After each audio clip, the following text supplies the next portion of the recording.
अक्टूबर को लखनऊ में बहुजन समाज पार्टी की राष्ट्रीय अध्यक्ष मायावती ने एक बड़ी रैली की, जो उनके राजनीतिक जीवन के इस चरण में बेहद ही अहम मानी जा रही है।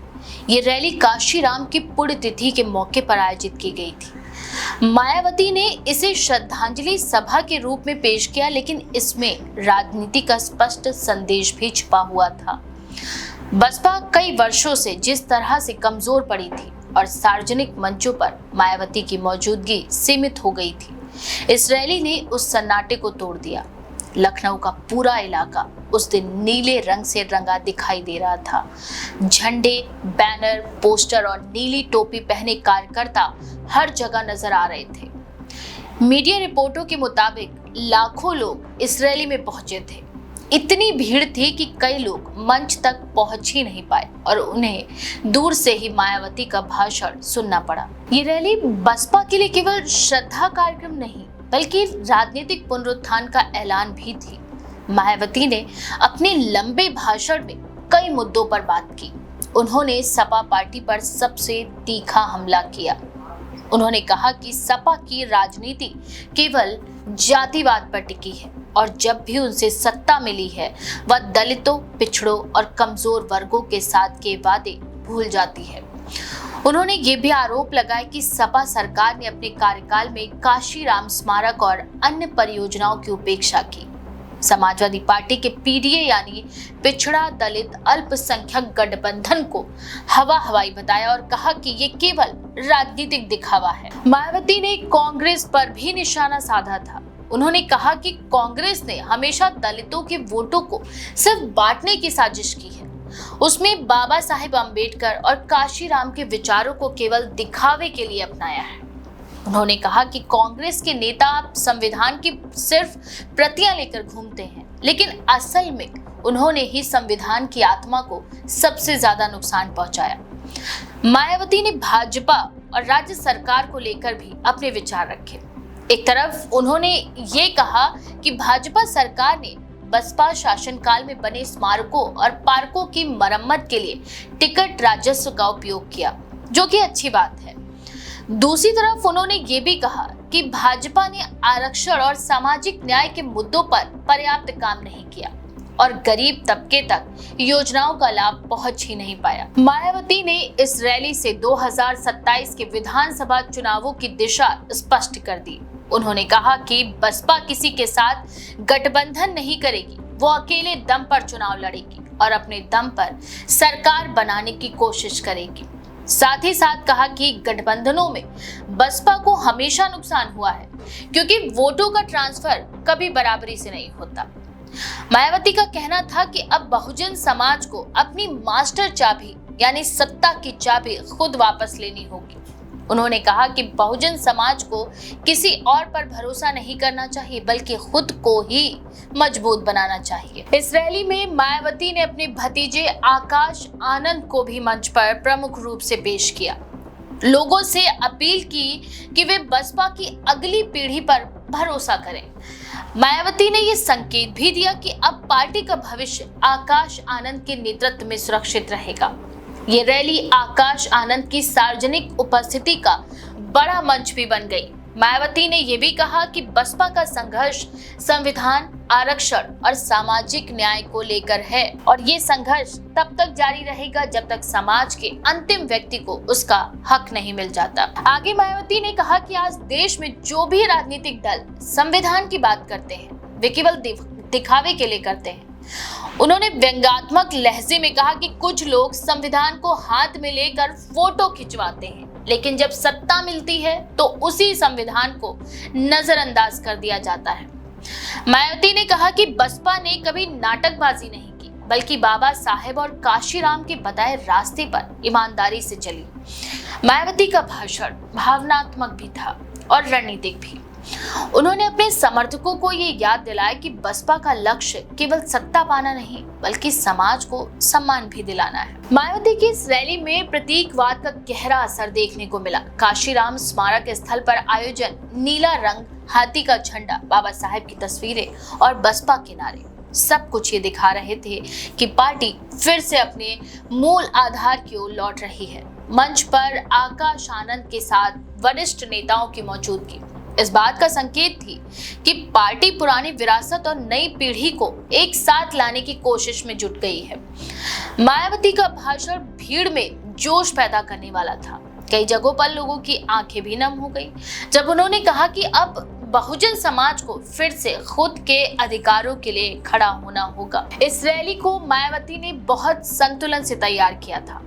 एक तरफ विपक्षी दलों की आलोचना की और सरकार की कुछ अच्छी नीतियों की तारीफ भी की।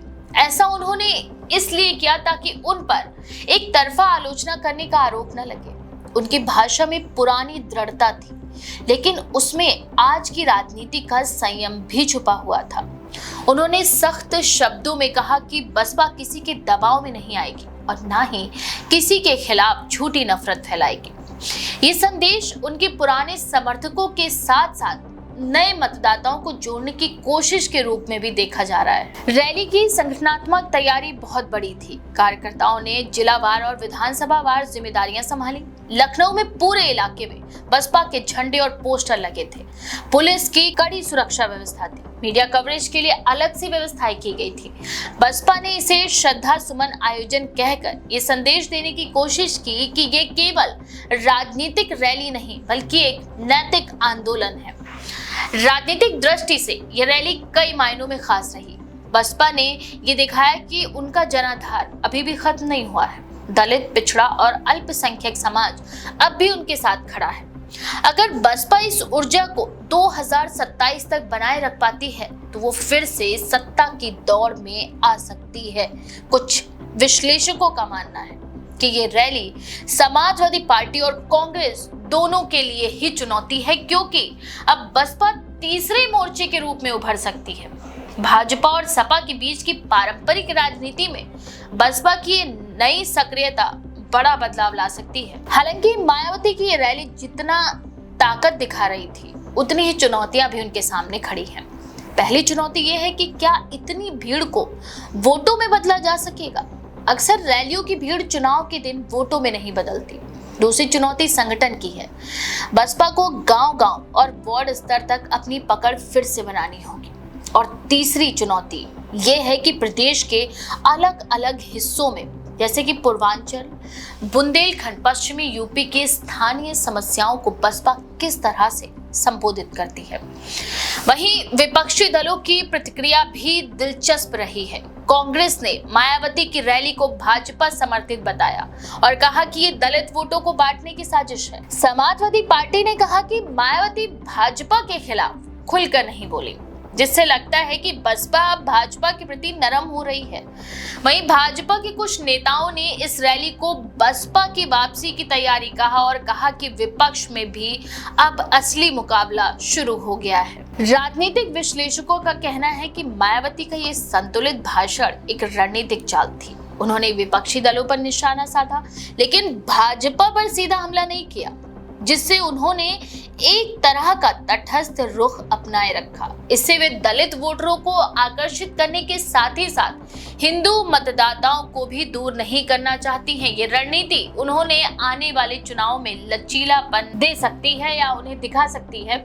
वहीं मायावती के भाषण की सबसे खास बात ये थी कि उन्होंने खुद को और पार्टी को एक नैतिक शक्ति के रूप में पेश किया। उन्होंने कहा कि बसपा नफरत की नहीं, सम्मान की राजनीति करती है। उन्होंने अपने समर्थकों को ये भरोसा दिलाया कि अगर वे एकजुट हो जाएं, तो सत्ता फिर से उनके हाथों में आ सकती है। उन्होंने अपने भाषण को भावनात्मक अपील से भरा, लेकिन उसमें व्यवहारिक राजनीति का संकेत भी रखा था। साथ ही उन्होंने कहा था कि राजनीति में आत्मसम्मान और संगठन ही सबसे बड़ा और मजबूत हथियार है। इस रैली के बाद मायावती की छवि फिर से चर्चाओं में आ गई। ये रैली ये साबित करती है कि बसपा अभी भी खत्म नहीं हुई है। ये दल अभी भी यूपी की राजनीति में निर्णायक भूमिका निभाने की पूरी क्षमता रखता है। अब ये इस बात पर निर्भर करेगा कि मायावती इस रैली की ऊर्जा को संगठन स्तर तक कैसे पहुंचाती है। अगर उन्होंने इसे कायम रखा तो 2027 में यूपी की राजनीति में एक बार फिर नीला रंग छा सकता है। कुल मिलाकर 9 अक्टूबर की मायावती की रैली सिर्फ एक भाषण नहीं थी, बल्कि एक संदेश भी था। ये संदेश कि बहुजन समाज पार्टी अब फिर से मैदान में उतरने के लिए पूरी तरह तैयार है। मायावती ने अपने समर्थकों को भी प्रेरित किया, विरोधियों को चिताया और आने वाले चुनावों के लिए अपने इरादे साफ कर दिए। उनके इस भाषण ने ये साबित किया कि राजनीति में जो लोग उन्हें हाशिए पर मान चुके थे, वे अब फिर से उन्हें केंद्र में देखने के लिए मजबूर हैं। ये रैली न केवल बसपा के लिए बल्कि पूरे प्रदेश के राजनीतिक संतुलन के लिए एक नई शुरुआत का संकेत थी। तो क्या आपको लगता है कि बीएसपी फिर से सत्ता में लौटेगी मायावती की इस रैली के बाद? अगर हाँ तो अपनी राय कमेंट सेक्शन में जरूर लिखें। ऐसी और भी लेटेस्ट अपडेट्स के लिए देखते रहें द पेज 90।